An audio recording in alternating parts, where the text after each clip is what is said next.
teman-teman semua dan juga mendengar setiap podcast dari CPNS PU ini. Nah, selamat datang di episode spesial podcast hari ini yang kita bakal bahas tentang what we can do to make PU better and stronger. Nah, jadi pertama-tama nih awalnya nih ya, beberapa hari ini. Sorry. Aku kan belum perkenalan ya. Kenalin dulu, aku Nada sebagai moderator hari ini. Nah, sebagai pengantar nih, kan beberapa hari ini kita udah sama-sama belajar banyak hal nih, mulai dari wawasan kebangsaan, bela negara, sampai algoritma kebangsaan di Latsar di 4 hari ini ya teman-teman. Ya kan, 4 hari kan. Nah, kali ini kita bakal ngobrol santai tentang apa yang udah kita pelajarin dan refleksi bareng. Nah, temanya kayak tadi aku bilang, temanya adalah what can we do to make PU better and stronger. Nah, di sini aku ditemenin sama 6 temen aku yang luar biasa banget. Itu ada Manesha, ada Mas Agra, ada Mas Farel, ada Mas Zulfi, ada Mas Ridwan, sama Mas Anis. Saya hai dulu teman-teman semua. Halo, halo. Oke. Nah, mungkin kita langsung ke Halo. pembahasan pertama kali ya. Oke, halo Mbak. Em, Tadi kita udah bicara sama 4 hari nih di Latsar ini. Nah, aku pengen denger dong dari teman-teman semuanya, apa sih yang paling berkesan dan gimana sih tanggapannya soal hal-hal yang udah kita pelajarin ini. Dan mungkin aku mulai dulu kali ya dari Mas Zulfi. Kalau dari Mas Zulfi gimana? Oke, halo Mbak. Kalau menurut aku selama 4 hari kemarin tuh sangat berkesan sih Mbak, karena uh, saya saya nih dapat banyak sekali pencerahan nih, apalagi di hari pertama dan hari kedua kan kita belajar tentang wawasan kebangsaan dan bela negara ya, di mana materi tersebut tuh bikin saya lebih sadar gitu betapa pentingnya peran kita sebagai ASN. Nah, kalau biasanya kita mikir bela negara tuh identik sama militer ya Mbak. Ternyata enggak juga. Kita juga bisa melakukan bela negara nih lewat kerja secara profesional, integritas, dan memberikan pelayanan yang terbaik.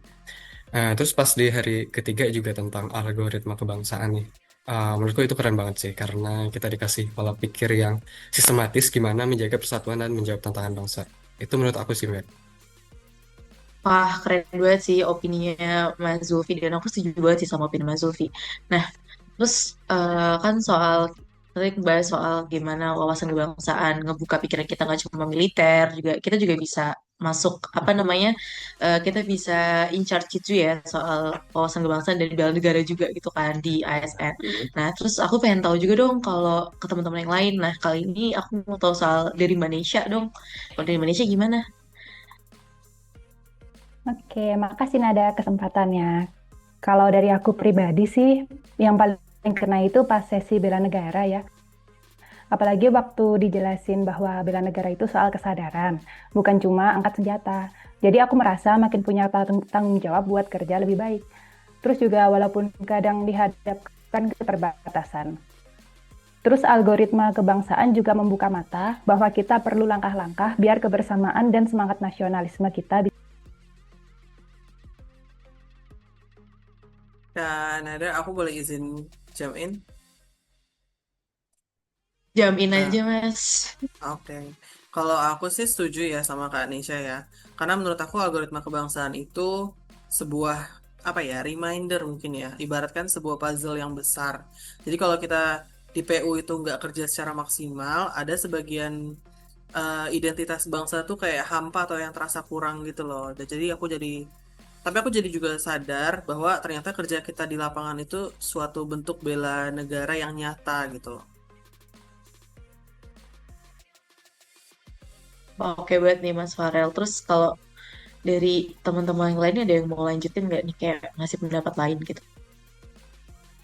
Aku izin jump in ya, nah, udah benar banget sih kata apa yang disampaikan sama Mas Farel ya. Aku juga merasa waktu materi wawasan kebangsaan kita tuh benar-benar diingatkan sih sama nilai-nilai Pancasila dan Undang-Undang Dasar 1945. Itu kan semacam fondasi ya. Jadi ketika kita dikaitkan dengan tugas-tugas di kerjaan kita di PU, aku sadar, oh iya, pembangunan infrastruktur itu sebenarnya ngewujudin keadilan sosial, pemerataan, terus kesejahteraan rakyat juga kan. Jadi semacam implementasi langsung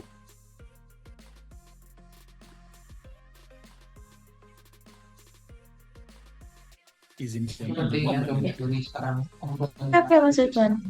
Ya, kalau dari aku selama pembelajaran 4 hari kemarin ya, aku tuh paling nyantol justru saat kita diskusi kelompok gitu sih. Jadi di situ aku ngerasa kita tuh bisa saling ngasih insight gitu ya. Jadi gimana caranya menerjemahkan konsep yang besar itu ke pekerjaan kita sehari-hari gitu. Contohnya soal efisiensi, soal integritas, itu semuanya jadi nyambung banget gitu dengan realita kita yang ada di PU gitu. Mungkin itu sih dari saya, Mbak Nada. Oke, berarti aku yang terakhir ya. Hmm, kalau buat aku yang paling berkesan itu bela negara itu juga soal mindset. Bukan cuma kerja teknis, tapi juga sikap dalam menghadapi tantangan gitu. Jadi misal kayak jangan gampang menyerah gitu. Terus selalu ada semangat untuk memperbaiki diri gitu sih. Itu menurutku yang bisa bikin PO lebih solid. Wah, oke. Keren-keren banget sih pendapat dari teman-teman ini kayak dari Pak dosen dan dari teman-teman yang lain nih. Keren banget pendapatnya. Nah, dari sini juga kelihatan ya kalau misalnya kita semua tuh punya pemahaman yang makin dalam nih tentang arti kebangsaan dan bela negara, ya kan? Nah, terus sekarang kita mulai masuk nih ke tema kita hari ini. What can we what we can do to make PU better and stronger? Nah, jadi dari pembelajaran ini, kira-kira menurut teman-teman, apa sih yang bisa kita lakuin buat PU tuh biar lebih baik dan lebih kuat ke depannya? Nah, sekalian juga nih, aku juga mau tahu dong, kayak rencana aksi bela negara apa sih yang bisa kita jalani nih sebagai individu ASN? Nah, mungkin aku bisa kasih ke Mas Ridwan dulu kali ya buat jawab. Oke, Mbak Nada. Jadi untuk membuat PU jadi lebih baik ya dan lebih kuat untuk kedepannya ya. Kalau dari aku sendiri sih ngelihat kuncinya itu ada di kolaborasi ya. Jadi kan kita sama-sama tahu PU ini kan besar banget ya. Jadi nggak mungkin maju kalau kita tuh jalan sendiri-sendiri gitu. Jadi kalau rencana aksiku itu lebih ke ngebangun komunikasi sih sebenarnya. Ngebangun komunikasi dengan tim dan juga dengan mitra kerja. Karena menurutku bela negara kita di PU itu ya ketika kita bisa menyatukan energi untuk tujuan yang sama segitu. Aku suka poinnya Mas Ridwan ya. Mungkin kalau dari aku, rencana aksinya lebih ke peningkatan kompetensi diri. Aku pengen konsisten upgrade skill, biar nanti kerjanya lebih efektif. Soalnya kalau kita malas belajar, otomatis organisasi kita kan juga melambat. Terus bela negara versiku itu berarti terus belajar, terus berkembang. Mungkin aku nambahin sedikit ya. Sorry ya, Mbak Nada, aku nambahin sedikit aja. Oke, Kalau lanjut aja menurut Mas. Siap, terima kasih. Menurut aku sih PU itu bisa lebih kuat kalau misalnya kita punya integritas yang konsisten ya. Jadi bukan cuma kerja ketika kita dilihat atasan doang. Nah, rencana aksi bela negaraku sih, aku lebih ke arah untuk jaga transparansi dan akuntabilitas dalam setiap pekerjaan, bahkan sampai ke hal-hal yang kecil. Kalau dari aku sih itu. Izin Kanada, aku setuju tuh sama poinnya Mas Agra. Kalau menurut aku, kalau versi aku lebih ke mindset melayani sih sesuai dengan core values ASN yaitu berorientasi pelayanan. Tujuan utama kita itu di PU ini kan membangun infrastruktur untuk rakyat. Jadi menurut aku aksi bela negara aku selalu mengingat bahwa apa yang kita bangun ini ujung-ujungnya untuk rakyat, untuk masyarakat manfaatkan untuk memudahkan hidup mereka gitu. Walaupun ada keterbatasan-keterbatasan ya seperti sumber daya yang terbatas, atau efisiensi atau bagaimana gitu sih kalau dari aku Kak. Wow, keren banget sih. Ini kita kayak aku udah dengar jawaban dari berapa nih? 5 orang ya? Eh, 4 orang ya? Keren banget sih. Ini kita tinggal Mas Zulfi sama Mas Anis kan. Nah, aku pengen tahu dong kalau dari Mas Zulfi gimana.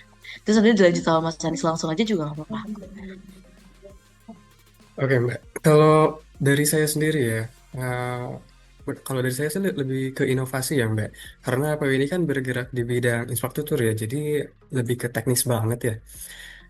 Jadi kalau kita berani bikin terobosan, misalnya menggunakan teknologi baru, nah itu bisa membuat pekerjaan kita lebih efektif dan lebih efisien. Kemudian untuk rencana aksinya ya jangan takut untuk mencoba hal yang baru, asalkan kita mengerjakan sesuai dengan aturan. Buatku itu udah suatu bentuk bela negara gitu. Karena kita bisa membawakan kemajuan khususnya di bidang infrastruktur ini nih, Mbak. Itu sih menurut aku, Mbak. Oke, kalau dari aku sih lebih ke kecintaan berdampak sih. Misal kayak menjaga budaya kerja yang disiplin, positif, tepat waktu, sama menghargai sesama rekan kerja gitu. Itu kan kelihatannya sederhana ya, tapi kalau semua dilakukan tuh saya yakin lah PO pasti jadi solid. Jadi rencana aksi itu mulai dari hal kecil yang bisa dikontrol. Itu sih. Wah, gimana tuh Mas? Gimana? Udah. Oke, wah, aku denger jawabannya tuh keren-keren banget sih, dan aku rasa kayak diskusi kita ini kayak makin kaya ya. Dan dari kolaborasi, pengembangan diri, integritas, pelayanan, inovasi, sampai hal kecil yang berdampak besar. Intinya berarti kan kita semua punya cara masing-masing untuk berkontribusi memperkuat kementerian kesayangan kita ini, Kementerian PO, sekaligus menjalankan bela negara di level kita. Betul nggak? Semuanya on mic. Belum ngomong betul. Betul. Betul, Mbak. Betul. Oke. Oke. Oke, kalau gitu. Kayaknya udah sampai di sini ya pembahasan kita soal apa namanya pembahasan kita hari ini tentang apa refleksi pembelajaran 4 hari ini, dan juga apa sih yang bisa kita lakuin untuk buat PU lebih baik dan lebih kuat. Nah, karena kita di penghujung diskusi nih, aku bisa simpulin nih kalau misalkan bela negara tuh bukan cuma urusan militer, tapi juga komitmen kita bekerja dengan hati, integritas, dan juga semangat kebersamaan.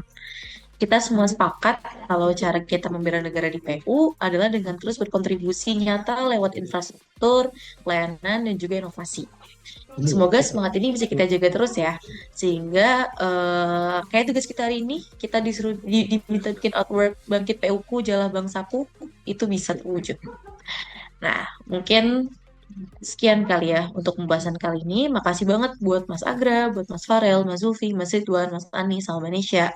Semoga obrolan kita hari ini bisa jadi pengingat sekaligus penyemangat untuk terus berbuat terbaik. Sampai jumpa di kesempatan berikutnya. See you next podcast. Bye. Thank you. Bye-bye. Bye.